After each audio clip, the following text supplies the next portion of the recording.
Okay, so this project's already underway, but I thought I would do a video to help some people because I've seen a few videos and I don't think it quite explains the right way to do this.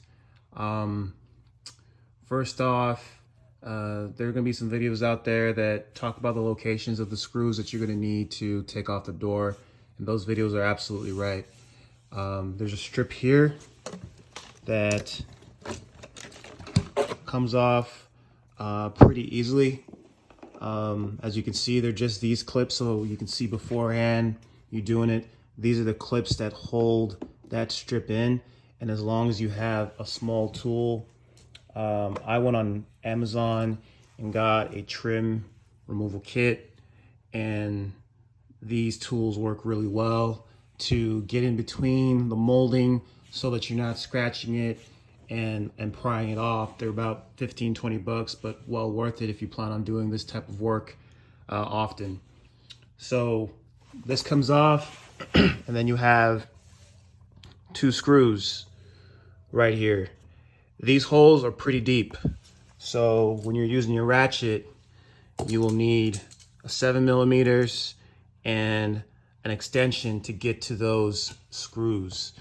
And if your ratchet is magnetic, then your screw will come off pretty easily. If it is not magnetic, it will take you getting a magnet afterwards to get the screws out. Screws will look something like this here. Okay. Okay, so the two other locations of screws are right here and right here under the door panel. And those locations are pretty easy to access. One of the tricky spots that I don't think people do a good job of describing is taking out this little panel to access this screw here. Again, another 7mm screw. The panel that comes out looks like this. Goes in here. What they tell you is, hey, there's a little gap when you pull back the handle and you can access taking that out. What you'll find when you stick your hand there is when you pull back your handle, there is definitely a little kind of hole that you can feel, and that's not what you're trying to get to. There literally is a very small space right at the edge of this panel. Let me see. That goes like that. So like right at the corner, and that's what you're trying to pull out. As you can see, there's 3 tabs on the back here. It comes out easily. When someone says just use a flathead, I don't think that's a good idea. Again, this kit is invaluable. This little 90-degree tool gets into that corner pretty easily, and that's what I use to pull that out with no problems to access this 7mm space right here. So I'm going to take one of these tools that I got in the kit, and I'll show you guys the kits after, and I slide it underneath. Feel for where there's a tab and use this as leverage to pull. It'll make your job a lot easier. Once you pull, you'll start to feel where it's being released, and you can free up the rest of the door.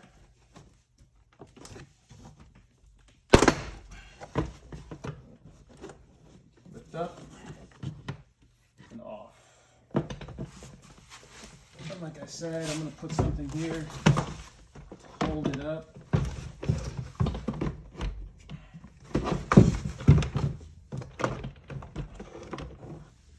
So that I don't have to take off the rest of the electronics, because I'm just trying to access this area right here.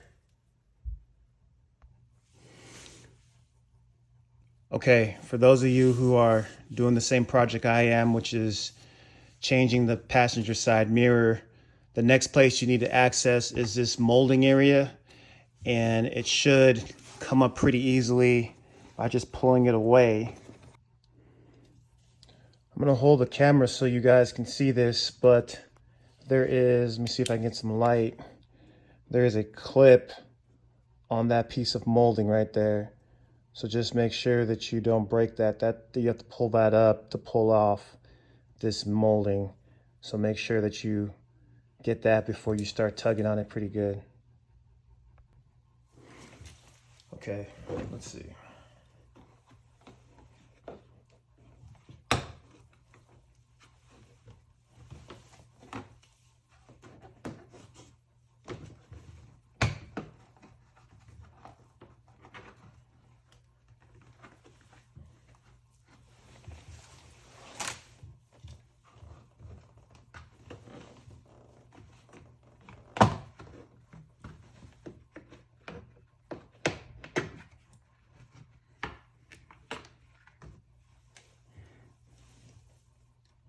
Okay, I'm gonna just let this hang. Again, I'm not trying to do a complete disassemble of this door. I just wanted to access this area over here where I can get to the bolts to unscrew the side mirror. And I have access to it pretty easily right now, so I'm gonna go ahead and do that to replace the mirror. Okay, so try to do this with one hand, but you have 3 bolts and you have the electronics connector there. So let's make sure we take off the connector first. Okay, so the connector's out. The 3 bolts that are there are here, here, and there. If you plan to save your mirror, just be careful as you're taking those bolts off that the mirror doesn't fall out and drop and break. But if you don't care about it, then just get those out and we're on to the next step.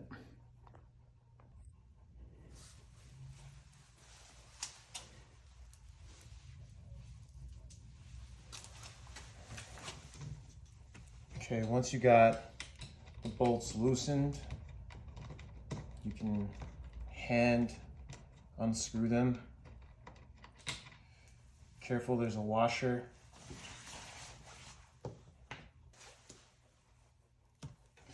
And as you can see, the mirror is tucked under the trim, so just be careful as you're pulling it out.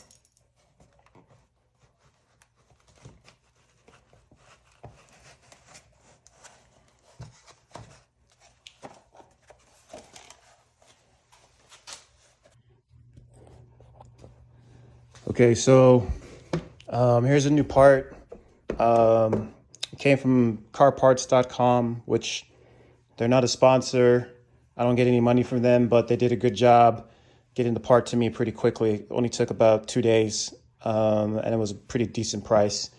Rock Auto, those places also have these parts, so just make sure you put in the make and model.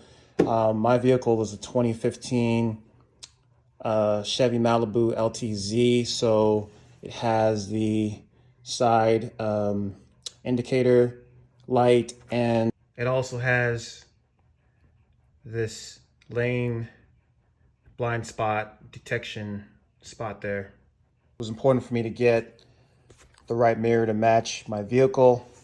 The plastic cover on here is black, and my cover is white. Luckily, my cover still works from my old mirror, so I'm just going to swap this out.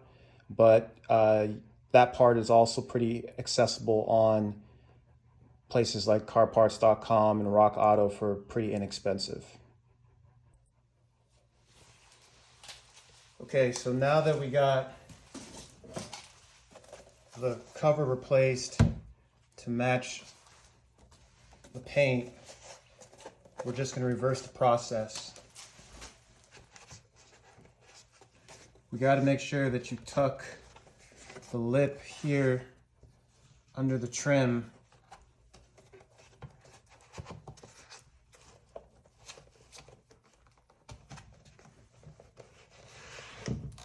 and then it just sets in. You take your 3 bolts and hand tighten them. And before we go any further, we're going to reconnect the electronics and make sure that the mirror works.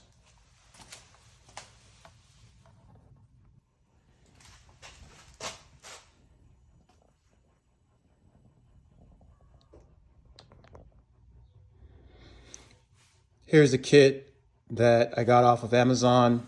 And again, worth the money because it has all these tools that helps you not to scratch your vehicle, scratch the trim.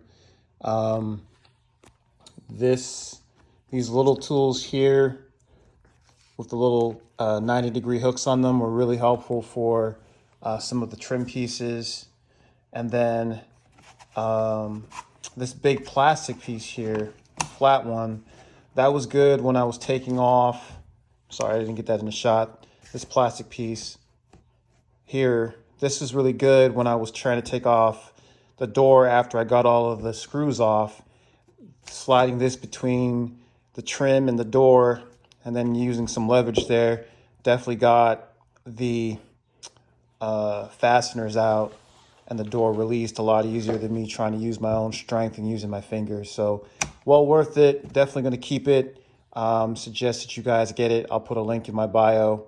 I get nothing from it. I'm not getting any sort of Amazon credits or anything of that nature. Just trying to help people who have the same problem.